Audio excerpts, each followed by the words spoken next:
Palmetto Bay reflects the best of South Florida's past, present, and future. Located along picturesque Biscayne Bay and Biscayne National Park, Palmetto Bay is secure in its growing role as a first-choice community for raising families, building businesses, and enjoying the great outdoors.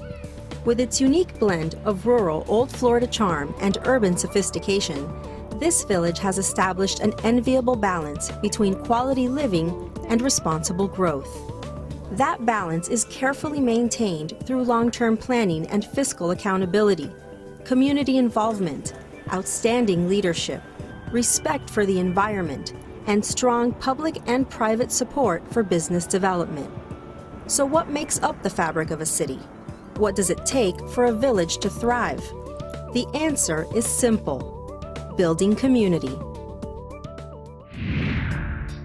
The village of Palmetto Bay is located in a region of South Dade with a rich history, dating back thousands of years. In more recent times, the land was primarily agricultural, and settlers were attracted to the area for its natural beauty. In 1883, the town of Cutler was located at the intersection of Southwest 168th Street and Old Cutler Road. But that city was short-lived. As Miami continued to grow, so did South Dade, and in the mid-1990s, residents of this area began their efforts to make this Palmetto Bay. Well before the case to incorporate, to allow us the vote to incorporate, was heard, the residents of the village, a grassroots effort, began in '94 through the Alliance of Palmetto Bay Homeowner Associations to incorporate. And it really started like with grassroots in the community, where we got together with some families right in Palmetto Bay, and we started with home discussion groups, and that grew. As far as incorporation committees, we had probably one of the largest, most active committees. This wasn't just 10 people sitting around a dinner table. This was, there were many community meetings. There were elected board of steering committee members. As part of the study commissions, we learned that local area governments, municipal governments, can do certain things well. And what the steering committee for incorporation wanted to focus on was not to reinvent the government wheel, but to enhance the level of municipal services, and that's focused on police services, parks and recreation, public works, and control of local zoning and planning. One thing was clear: the steering committee wanted a small, manageable village with precise boundaries, from 136th to 184th Streets, and from South Dixie Highway east to Biscayne Bay, roughly 25,000 residents. Well, the vision was to create a area of community. The idea was to somewhere where you were proud to live, work, and play, an area that did reflect, as I said, the pride that people had in their area, schools. The group fought for the right to incorporate, and eventually were allowed to let the voters decide. It was wonderful. In February of 2002, the voters overwhelmingly decided to incorporate Palmetto Bay. Incorporated on September 10, 2002, the village of Palmetto Bay became Miami-Dade County's 33rd municipality. Do you see my smile? I'm so proud of it because before we were a village, as I said, no one knew where Palmetto Bay was. Before we incorporated, we lived in an area that no one even knew what to call. Was it East Kendall, unincorporated Dade? Even in the Herald, when they were talking about houses for sale, they had no idea where to put us. By incorporating, we gave people a sense of being part of something. Starting from scratch is quite an experience. There were committees formed with citizens and meetings, and initially this was Village Hall. This is 900 Perrine Avenue. It's the old Perrine Community House. It was built in 1935, and it is historic. We're always going to have a small government, and it's great that we started in a small, freestanding building, because that's what we became. We became a small, freestanding municipality.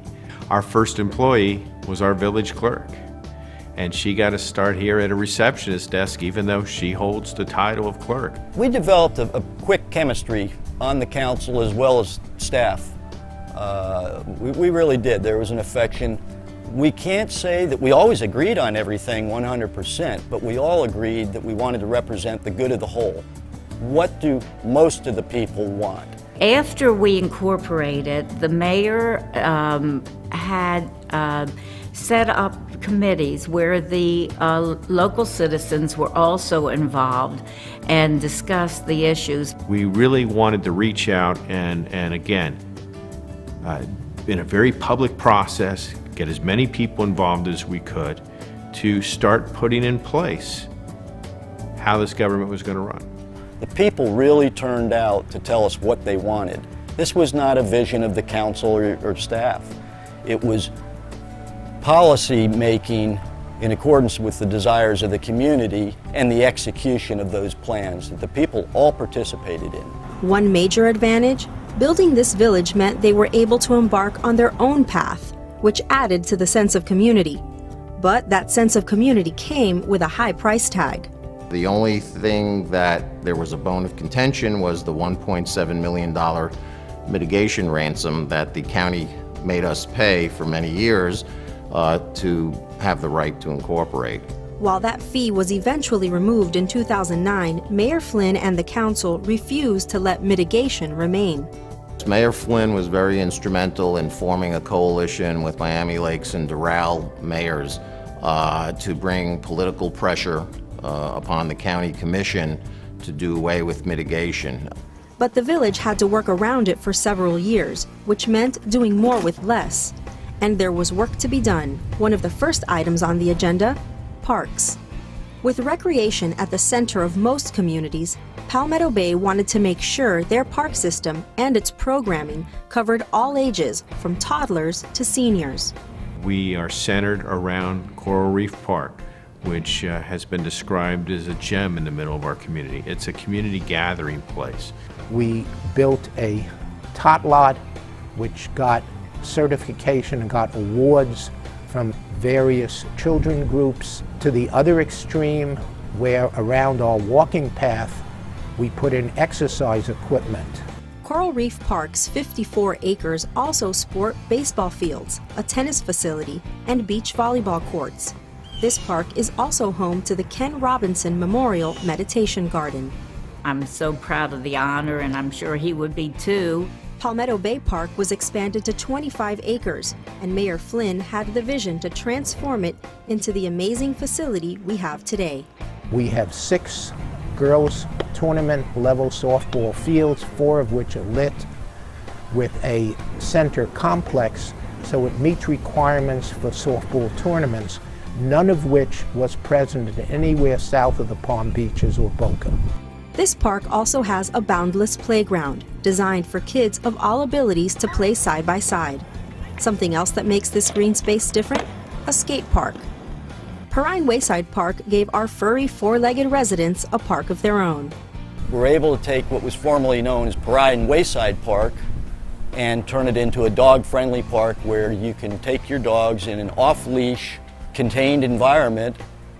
It surrounds a pond there, and it's been an overwhelming success, and anytime you go there, there's a lot of dogs and a lot of people talking about dogs. Thalata Park brings the bay to Palmetto Bay and is one of the village's crowning achievements. We now have bayfront property that the public can go to, some which is extremely scarce anywhere down the coast. The old carriage house has been transformed, and these 4 acres will soon be ready to host special events. Ludovici Park is home to both the Palmetto Bay Branch Library and the Edward and Arlene Feller Community Room and Amphitheater. My wife and myself worked very hard for this, but it really is an effort of the whole council and all of our citizens to make it what it is. The whole council was very active in getting grants, as was our village management, and the mayor and myself and 1 or 2 other council members were up in Tallahassee several times to try to get grant money, and we got multi-million dollars of grants over the course of the years for various things. The village of Palmetto Bay also wanted to build a better police force. I was tasked or privileged to liaison for public safety, which included police, fire, and emergency management. In that realm, we had contracted with Miami-Dade County to handle our police services. Responses were reduced in half to approximately 2 minutes. This policing unit prides itself on having one of the best response times in the county and substantially reducing crime. We have a terrific police presence. We also contract with the larger Metro police force. They have 2,700 officers, and they take pride in doing a good job, and they have to do a good job because we contract with them. We've been able to work with them in regards to working with our local schools, having an outstanding DARE program, the officer-friendly, stranger danger programs, not only at the schools but in the neighborhoods with Crime Watch. When Palmetto Bay incorporated, one area that needed serious attention was public works. Under the stewardship of Ron Williams, who is now the current village manager, this department rolled up its sleeves and immediately got to work. I knew enough that Public Works was a pretty good fit. We had a committee, and I was fortunate enough to have some really good people on the committee. Public Works maintains the village's infrastructure and properties. Sidewalks were critical because the kids needed a way to get to school. A lot of drainage problems, which were addressed immediately. One of the first things Ron did was get engineers to do a street survey, prioritize the streets that needed to be paved, and set up a paving schedule, and it was about a 7-year schedule, I think. They also managed Palmetto Bay's street sign program and entrance monuments, which set the village apart from surrounding communities.